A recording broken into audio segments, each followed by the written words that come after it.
ہاں ایک صورت میں تانا دینا جائز ہے، یہ خوب اچھی طرح سمجھیں. ایک صورت میں جب کوئی شخص ایسا فساد پھیلا رہا ہو معاشرے میں کہ وہ نیک اپنے آپ کو شو کر رہا ہو کہ میں بہت نیک ہوں، لیکن اپنی نیکی کو کیش کرا کے اچھا ثابت کر کے معاشرے میں فساد پھیلا رہا ہو، اس کو تانا دینا جائز ہے اور حدیث سے ثابت ہے، تاکہ اس کو اس کی اوقات دکھائی جائے. نبی صلی اللہ علیہ وسلم نے بھی ایک موقع پہ ایک یہودی عالم کو تانا دیا، وہ بری بات کر رہا تھا. آپ نے فرمایا کہ تو اس بات کو چھوڑ، پہلے تو یہ بتا کہ کیا تورات میں لکھا نہیں ہے کہ اللہ کو موٹی توند والے عالم سے نفرت ہے، اور تو اپنی توند دیکھ. موٹی توند سے وہ توند مراد ہے جو کھا کھا کے موٹی ہوئی ہو. اگر کوئی عالم قدرتی طور پر موٹے ہیں، بہت سے ہیں جو کم کھاتے ہیں مگر جسم بھاری ہے ان کا، جو حرام کھا کھا کے توند نکال دی ہو نا، جس کی حرام کھا کھا کے. ایسا نہ ہو کسی عالم کے اب پیٹ بڑا ہوا ہو تو آپ اس کو برا سمجھنا شروع کر دو. علماء کا احترام کریں، یہ تو اللہ کے بنائے ہوئے، کوئی چھوٹے قد کا ہوگا، کوئی بڑے قد کا ہوتا ہے، کوئی بھاری جسم کا ہوتا ہے، کوئی پتلا ہوتا ہے. ہاں جو کونڈے کھا کھا کے، تیجے کھا کھا کے، اور جتنے مردے مر رہے ہیں سب کا ایصال ثواب یہ کھاتا ہے نا. میں ایک واقعہ نہیں بتاتا، ایک بدعتی مولوی تھا، اس کے کسی کا انتقال ہو گیا، تو اس مولوی کا بھی انتقال ہو چکا تھا. تو وہ جمعرات کے کھانے پر بلایا. میت کے لواحقین نے کہا کہ پہلے تو آپ کے ابا کو بلاتے تھے، اب ابا نہیں ہے تو بچے آ جائیں.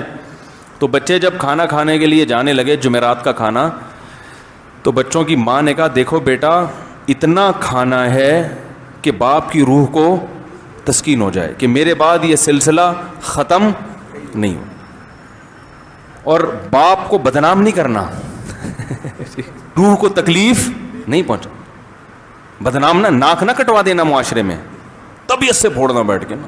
باپ کی روح کو خوشی ہوگی کہ آج میں نہیں ہوں تو کوئی مسئلہ نہیں ہے، مفت کھانے والے میرے بچے ہیں الحمدللہ. تو بچوں نے ماں کی نصیحت یاد آئی، شروع کیا. یہ لطیفہ ہمارے نانا ہمیں سنایا کرتے، خود بھی مولوی تھے وہ ٹھیک ہے نا، مسجد کے امام تھے، اللہ مغفرت فرمائے. بچوں نے طبیعت سے پھوڑنا شروع کیا، کھاتے کھاتے کھاتے کھاتے ادموئے ہو گئے نا، چلا ہی نہیں جا رہا ان سے. اماں کی نصیحت یاد آ رہی ہے. تو بالآخر یہ حالت ہو گئی کہ دو بندوں کے کندھوں پہ سہارا لے کے گھر آ رہے. ماں نے دیکھتے ہی چترول لگانا شروع کر دی، کہہ رہے ناک کٹوا دی نا، باپ کی روح کو تکلیف دی. بچے کہنے لگے اماں اتنا تو کھا لیا کہ چلا نہیں جا رہا. کہہ رہی کمبختو، تمہارے باپ کو اسٹیشن پہ رکھ کے لے کر آتے تھے، آ رہے ہو، اس کو تو 4 آدمی اٹھا کے لا رہے ہوتے تھے اس کو.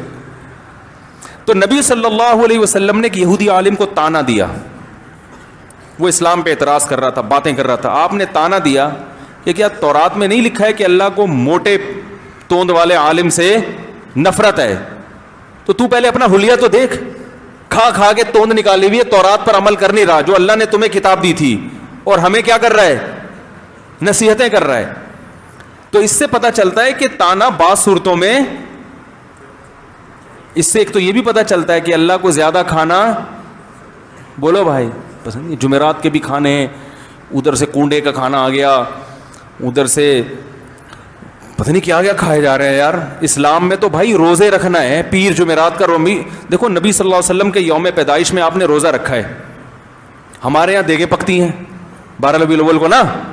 اگر فرض کر لو 12 ربیع الاول یوم پیدائش ہے تو پھر تو روزہ ہونا چاہیے. دیگیں ہو رہی ہیں، دبا کے کھا رہے ہیں، کھچڑے پک رہے ہیں، کھیرے کھا رہے ہیں. تو ہمارے نبی نے اپنی یوم ولادت پہ بھی روزہ رکھا. اسلام نے بتایا کہ بھائی توند بڑھنا اچھی چیز نہیں ہے.